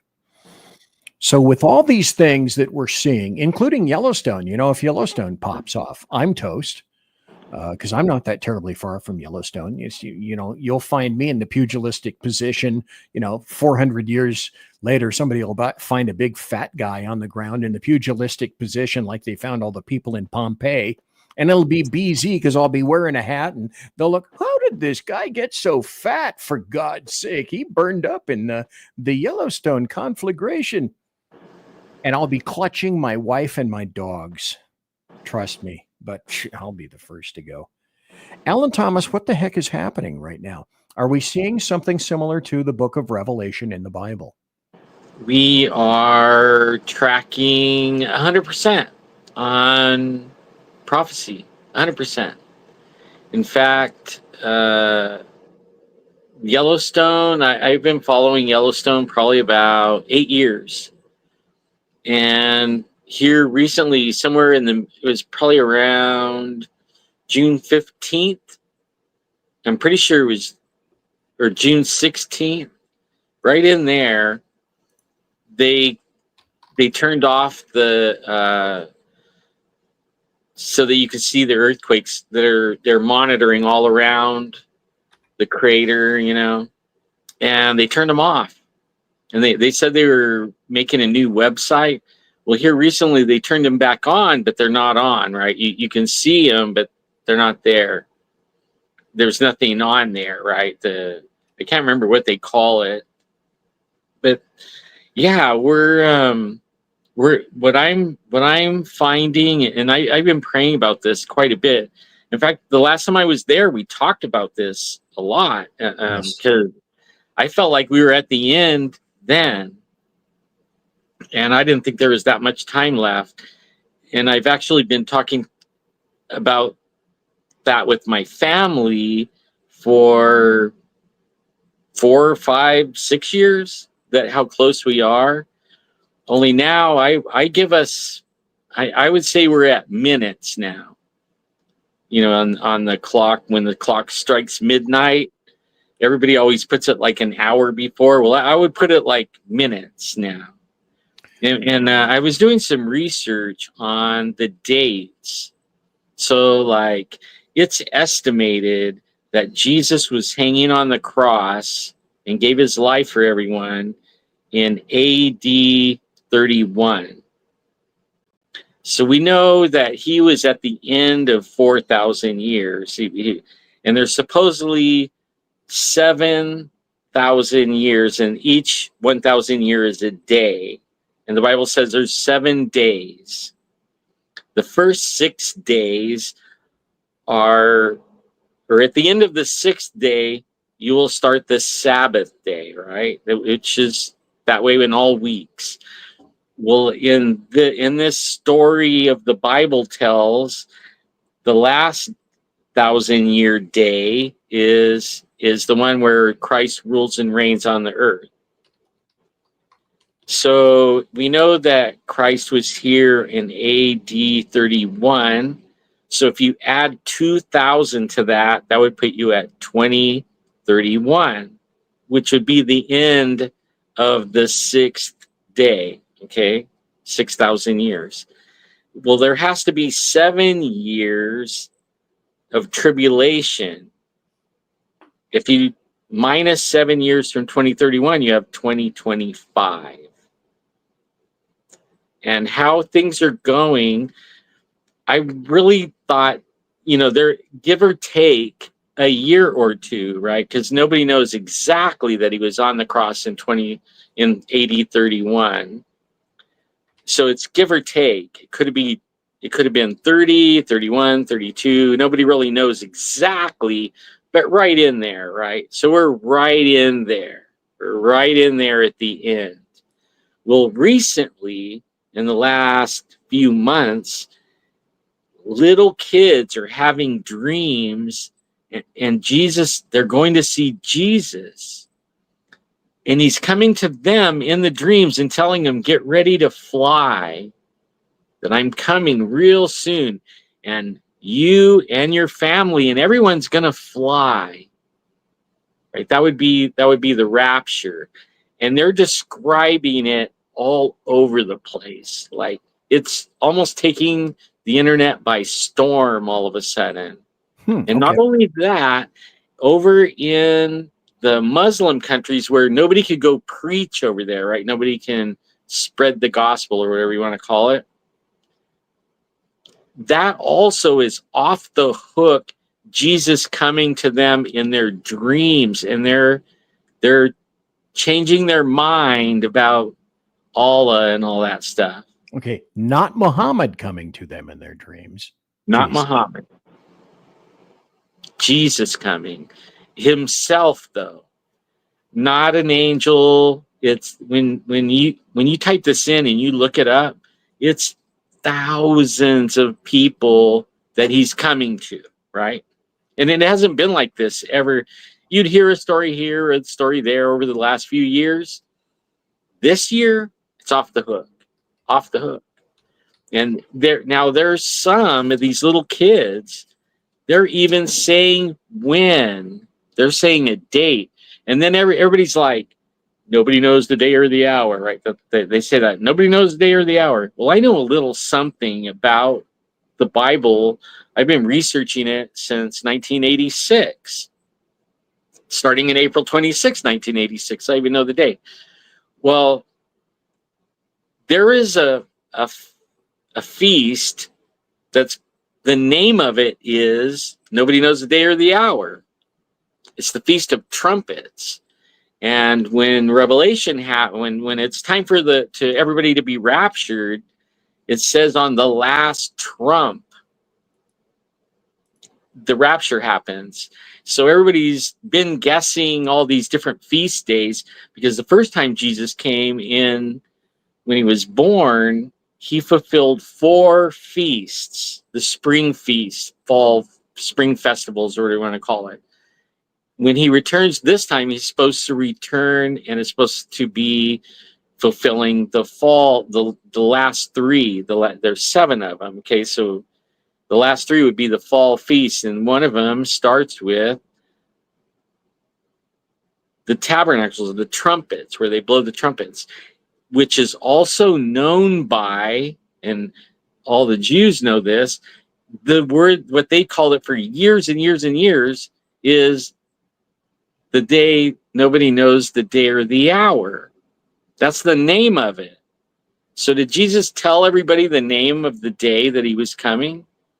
Right? That one, the one they blow the trumpets, that nobody knows the day or the hour, because it goes by when the moon is first sighted, and that's when it starts, and it could be either the 23rd, the 24th, or 25th. So nobody knows the day or the hour, right? But you know the season, and you know the name of it's, everybody knows, but only Americans don't. So like I tell everybody, like, if you don't believe me that that's the name of that, Google the Jewish holiday that nobody knows the day or the hour, and guess what comes up? This Trumpets, Feast of Trumpets comes up, because that's the name of it. The one everybody says is you can't know the name. You can't know because nobody knows the day or the hour, right? Well, that's the exact name of it, and that's the ones these kids. Jesus is telling them, you're going to fly, right? They're going to fly. He's going to come and get them, and they're going to fly. Amazing little kids saying this. Well, you've seen all the displays that I put on the stage from various articles about Muslims seeing Christ in their dreams. Here's another one. As you were talking, I put it in my favorite search engine, which happens to be, in this case, DuckDuckGo. And here we go. No one knows the day or the hour, a Hebrew idiom. When that day and hour will come, no one knows, not the angels in heaven, not the Son, just the Father. But it's also the name of a festival, the Feast of Trumpets. Ask your Google search, is there a feast or a festival or a Jewish holiday named no one knows the day or the hour? Watch what comes up. That one, it'll come up and it'll tell you exactly which one it is. And that's what these little kids are saying. They're telling us this from their dreams. And here's another article. I haven't found anything that indicates a holiday, but here's another one. Why the rapture is called no one knows the day or the hour. Yeah, I think it was AI was the one that was bringing that up. Of course, you'd have to be smart for me to use AI, and that yeah, out right there, gone. Yeah, even AI, there's people quizzing the AI, and the AI is telling everybody that we're at the end, and that who is running who is making AI and programming AI is running the bad guys, and this is the beginning of the end. they say they're the ones, they're going to be in control, and the ultimate boss is Satan. That's what they say. I mean, you can even Google that up, and there's people quizzing AI, and it's telling everyone. And I don't know the day or the hour. All I know is that feeling that I get, like there's a feeling, a weird feeling. And I'm pretty sure even people that aren't sensitive are starting to feel something. I've been feeling it for a few years. It's like tinnitus now. It's like on blast. And I can't even shake this feeling. And I know other people have to be feeling it because of how strong it is for me.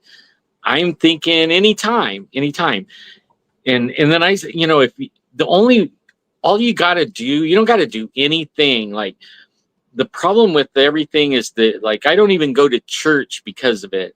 When you go to church, if you smoke, I smoke, or if you drink, or you this, or you that, whatever, you can't be going to heaven. Don't let the church tell you anything. Because in the Bible, Jesus tells you all you got to do is admit he is who he says he is and believe it. That's it. And tell him, I believe who you say you are. You're God that came in the flesh and you died for our sins. And then you accept that. If there had to be anything that you had to do to be saved, then why did the guy that was on the cross, that all he did was say, you know what? You really are God, a man God. You really are. And he says, you'll be in heaven in paradise. He goes, you'll be in paradise with me today. And they're both hanging on the cross. In minutes, they're both gone, right? He didn't do anything. He didn't quit anything. He didn't say anything. He didn't do anything. All he did was admit. He changed his mind on what he thinks about that man. That's it. That's all you got to do. That's all you got to do.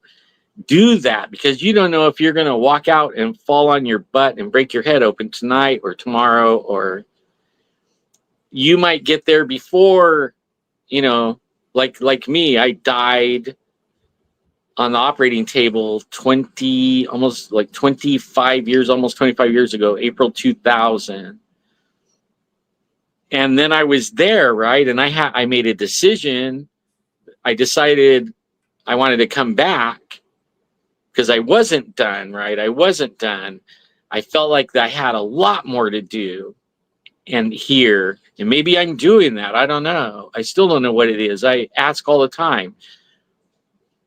But I guess just talking about it is enough, just so people know it's real. He's real. He's real. Heaven's real. He's there. Where we go, like, think of it like this. Ever since I died and came back, things don't mean anything to me. Stuff. It's just stuff. I mean, it's nice to have it while you're here. I mean, it makes life easier, but only it's not my end all thing. Where I want to have the stuff, where I want to be at still. Like, I'm ready. I'll leave everything here in a heartbeat so I could go back there. And I know that. I know that, like, when I die, it doesn't matter when, I can't take it with me anyways, right?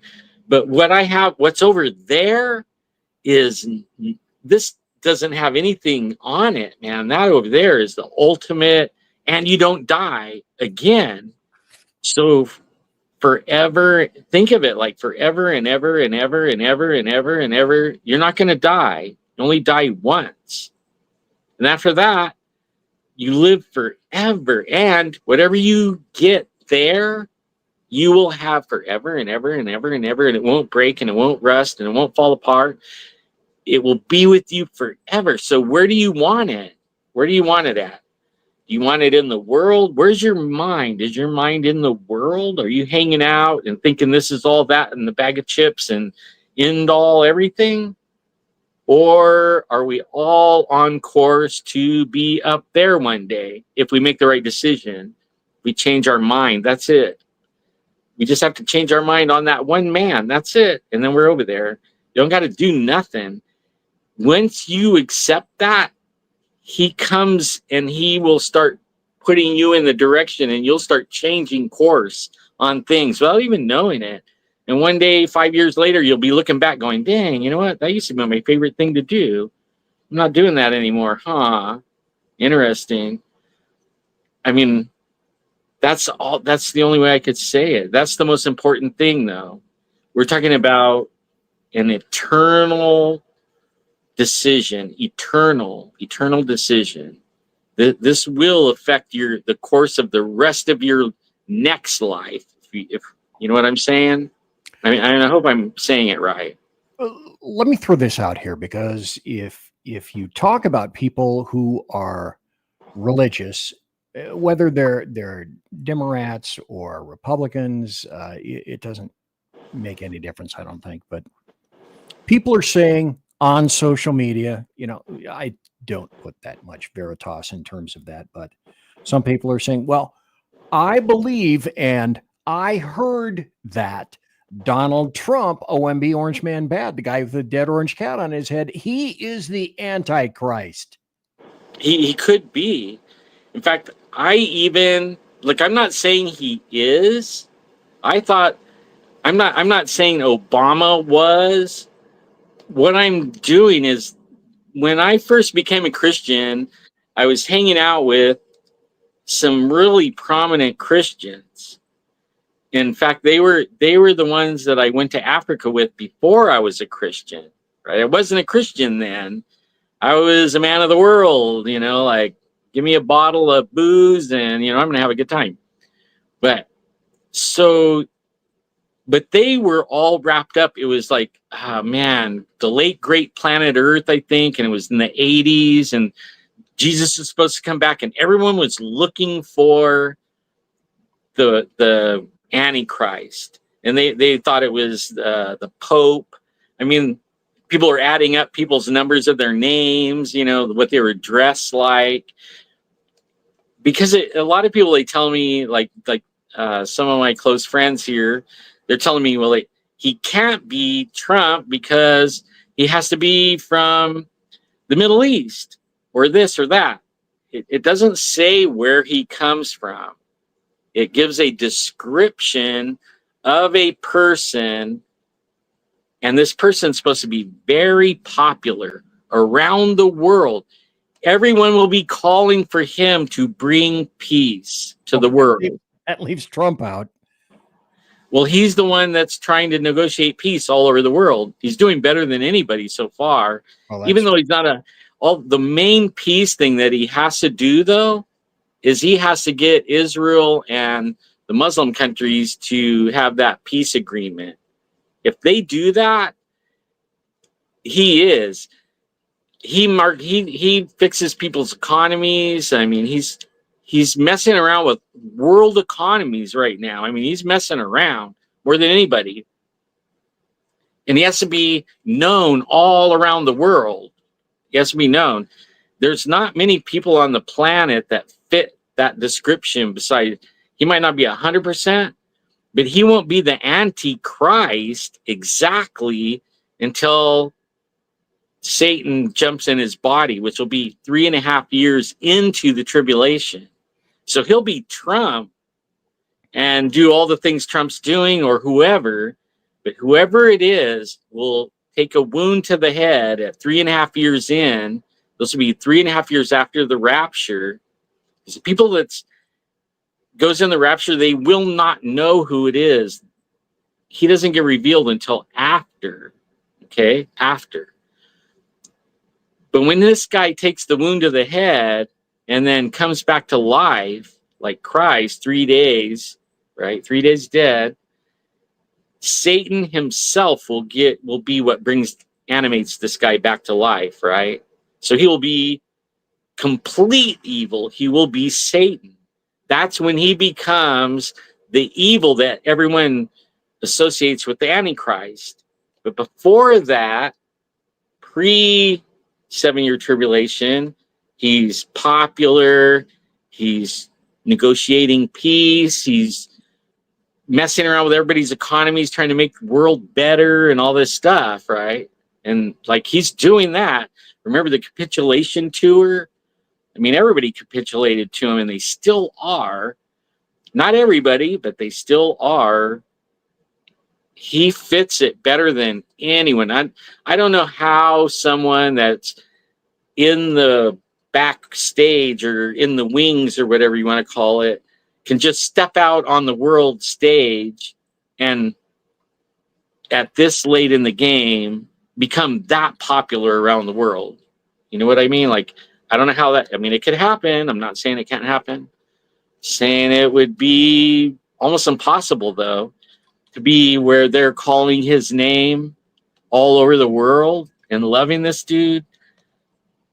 Everywhere Trump goes, there's a crowd and a half. I'm not saying he is. I'm not saying he isn't. I'm just saying he fits this guy's description like crazy, right?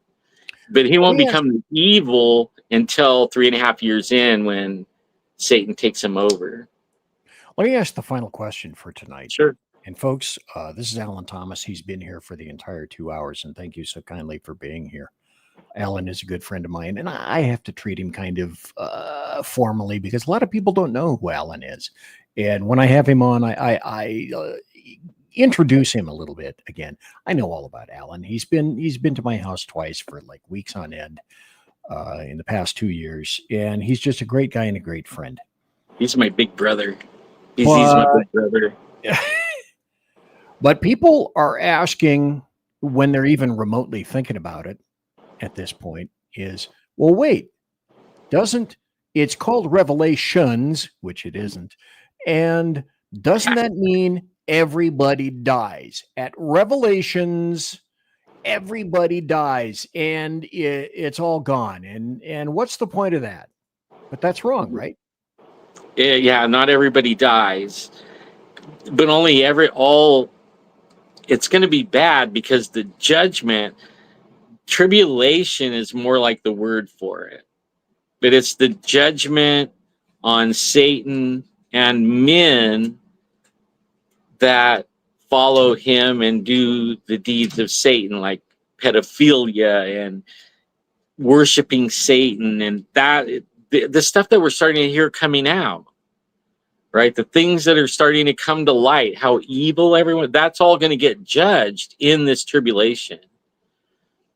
So revelation more like is like you're waking up, right? You have a revelation and you wake up like, whoa, I didn't know that. I had a revelation, right? That is more like and even they call it, the apostate, but it's another awakening, right? It's more like people waking up. What's happening right now? Everyone's coming to a decision. That's what's happening. There's revelation happening everywhere, all the way to little kids. It's revelation. That's what's happening. Well, folks, that was Alan Thomas. Thanks so kindly for being here. And if you would, Alan Thomas, please tell everybody where you can be found. And as you're saying this, I'm going to put this back up on the stage. Hey, look, you can go to Alan Thomas's YouTube channel on YouTube itself, and it's called Squatch Zone. And here it is. And so, Alan, any final thoughts, anything that you'd like to say for tonight, sir? Mostly, I'm starting another channel on YouTube, and it's called Prayer. It's a prayer channel, and God's been laying it on me to teach people how to pray. Okay. And it's going to be like, we need to know how to pray. He gave us authority, like you being an ex-law enforcement, you understand that you have authority, but you don't have a superpower, right? Like if you're in your uniform and you want to stop traffic, you could step out in traffic and hold your hand up and tell everybody to stop. And most of the time they'll stop. And not because you have a superpower, they just recognize your authority as the badge. And like, but if they're really bad, they'll run you over, right? But Normally they possibly. normally they stop, right? Normally everyone stops, even the bad guys usually. When you use Jesus' authority, it's not because you have any power, it's because the demonic spirits recognize that you understand that you have authority in Jesus' name. And you can use that name just like a cop would. You can bind them, like handcuff them, and you can do things. You can call things out. And one of the things that people don't realize that he's been teaching me is he created us different than all the other creatures, all the angels, and there's a lot of other things he created. But he created us to be family, where we can hang out like family. We can have squabbles, we can joke around, but we also can create like he can. All his qualities we have, he gave it to us. Other creatures don't have that. They can't go sit in the shade and joke around and hang out with them because they can't. They weren't created to be that way, but we are. That's why a lot of the demons don't even like us. They're like, they don't understand us because we're like him and they don't get it. But with Jesus' authority, we are over them, and we can, just like a cop can be over the citizens in their authority, right? With their authority that they have. Well, we have that authority as well. And so decide. He gave me to make this channel to teach people how to pray in authority. It's going to become important as we close on this final 6th day. Well, folks, that was Alan Thomas. Thank you so kindly for being here tonight. I greatly Thank you for having me, BZ. And we'll have you back on. And of course, that's it for the show. That's it for me. I would be amiss if I didn't say something similar to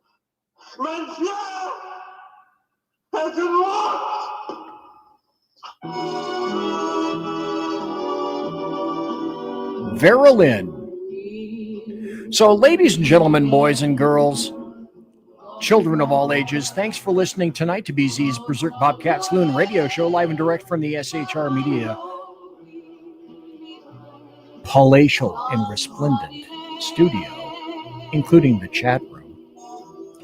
And thanks to Alan Thomas for being here. Thanks to everybody for watching. Thanks to everyone for being in the chat room. And also, thanks for listening later on in podcast. So, as per normal, promotional consideration is by the Lockheed Martin Skunk Works, Shure and Electro Voice microphones, the people that manufacture my mixer, Arrakis, and also Pratt & Whitney engines. Thanks for sponsoring. They produce thrust. You can trust. And as per normal tonight, my tiaras are by My Little Pony. Look. Appropriate. And my t-shirt that no one got to see with UFOs and a wide open-mouthed Sasquatch. And I have to say thanks also to my personal KC-135 Kettle One refueling team, with whom I shall be concerting in less than 10 minutes. Everybody, here, there, everywhere, God bless, take care, be safe. Everybody quiet down now and get some sleep. Good night, everybody. Good night, Mama. Good night, Ben. Good night, everyone. Good night, Mama. Good night, Daddy. Good night, children. Good night, Daddy. Good night, Elizabeth. Good night, John Boy. Good night, Jim Bob. Good night, Jim Bob. Good night, Jim Bob. What's going on? I was asleep. What's everybody doing? Good night, Good night, Jim Bob.